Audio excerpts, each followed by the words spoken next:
Wala nang maraming paligoy-ligoy pa, diretso sa punto na. Maiksi lang ang komentaryo, pero diretso sa punto. Maraming kuro-kuro, may tiwali, may totoo. Dito, sa Puntong Diretso tayo. Punto Diretso.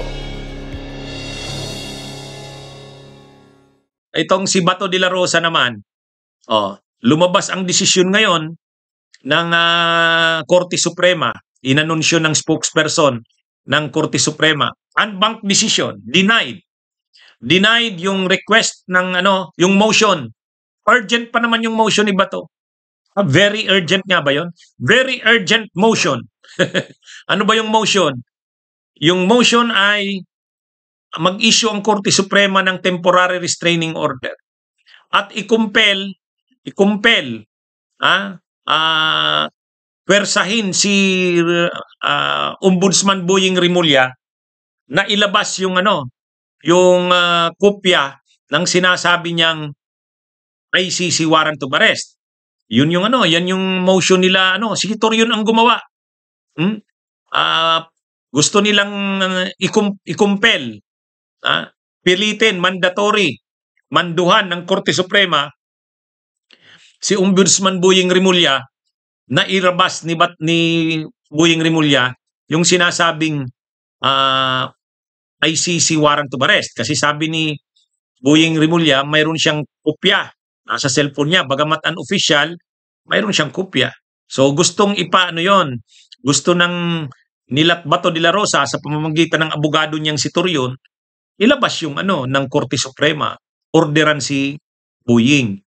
Pero denied. Ibinasura na ng Korte Suprema ang petisyon ni Senator Bato de la Rosa na obligahin ng ombudsman na ilabas ang warrant of arrest ng International Criminal Court laban sa kanya. Inilabas ang desisyon na yan sa en banc session ng Supreme Court kahapon. Sa kabila nito, pinagkukomento sa loob ng 10 araw ang mga respondent, kabilang na si Ombudsman Boying Rimulya. Sa isang Facebook post, sinabi ng abogado ni De La Rosa na si Attorney Israelito Torion na iaapela nila ang desisyon ng Korte Suprema. Wala. Kaya ang mangyayari dito, iyak na naman si Bato. Mukhang nakikita na ni Bato na hindi siya bibigyan ng TRO ng Korte Suprema. Nakikita na siguro ni Bato na pag lumabas yung totoong warrant of arrest, yung official, galing sa ICC, pag nag-TRO sila sa Korte Suprema, hindi rin ibibigyan sila ng TRO. Katulad din ngayon. Kasi si Duterte ganun din eh. Nung inaaresto si Duterte at dadalhin sa ICC, nag-TRO din. Gusto rin mag-temporary restraining order ng mga abogado ni Duterte. Sila Sila Lambino. Sila Torion pa rin. Saka sila Vic Rodriguez. Nagtulong-tulong na sila noon eh. Hinihiling nila na huwag paalisin yung eroplano. Diba? Yun yung gustong mangyari noon. Kala nga nila, si Attorney Lambino nga, nag-live pa. Sabi ni Attorney Lambino, ayan, papunta na kami sa Korte Suprema. May paabot sa amin na mayroon ng temporary restraining order. Kaya pakisabi dyan sa piloto, huwag umalis. Kasi parating na kami, kukunin lang namin yung kopya ng warrant of arrest, ay ng TRO. Yung pala wala. Kaya ang nangyari kay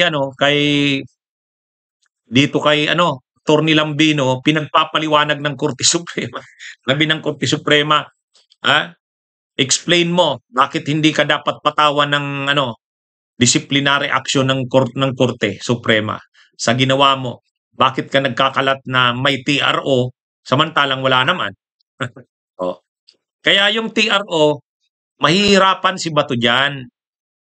Hindi naman basta-bastang pipigili ng Korte Suprema yung hindi naman basta-basta mag-i-issue ang Korte Suprema ng TRO, lalo pat warrant of arrest yan ng International Court. Kumbaga hindi ba naiisip yan nila Attorney Torion? Mahirap sa Korte Suprema yun. Iti-TRO mo, magti-temporary restraining order ka sa enforcement ng warrant of arrest ng isang international court. International Criminal Court. Anyway, yung pag-file na yan nila dito, parang testing lang, tinitesting, pero at least nakita nila. Mukhang pag totoong lumabas na Yung totoong arrest warrant, naiisip siguro nila ba to? Wala talaga. Pag lumabas pala yung totoo, yung official ICC arrest warrant, pag nag-file tayo ng TRO, malamang madidinay din eh. Madidinay din. So nag-iisip na siguro si Bato ng iba. So ibig sabihin, ibang opsyon. Baka ang opsyon na ni Bato mo, pumunta na ng China. Ha? Kasi ang inaasahan talaga nila, ang pag-asa nila, Korte Suprema eh. Yung Korte Suprema mag-i-issue ng TRO. O ngayon,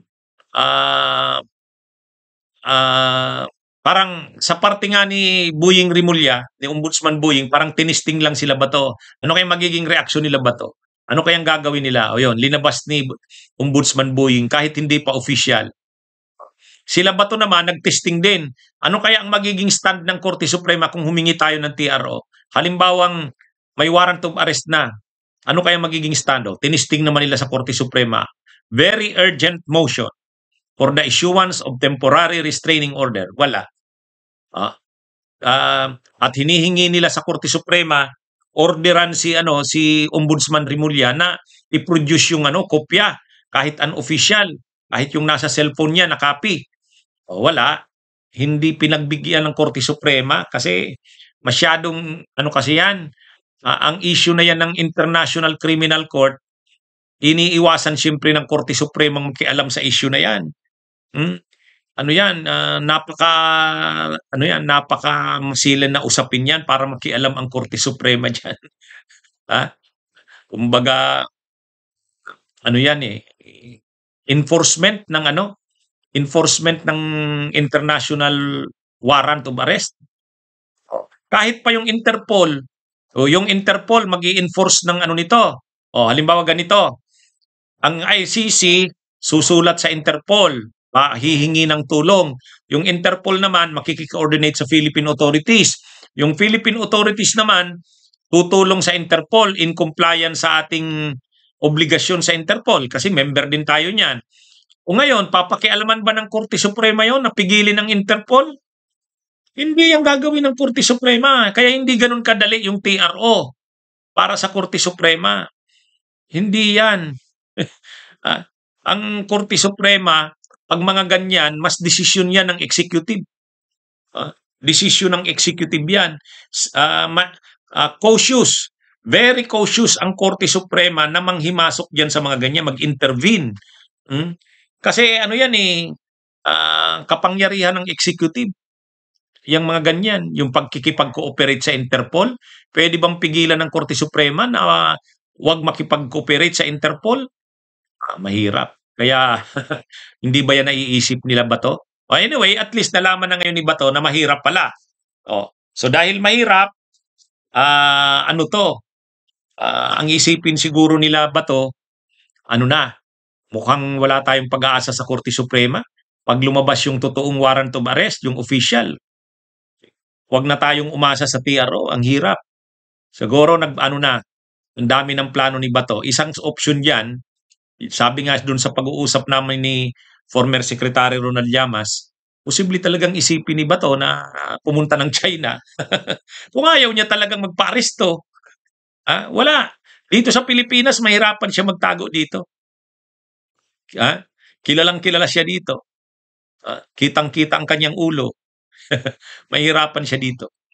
Bunyog, halikan na kasama ka. Bunyog, kapag buklod ay may pag-asa. Luzon, Visayas, Mindanao, isa ang pananaw. Sa bagong Pilipinas ang bunyog isisigaw. Bunyog, bunyog.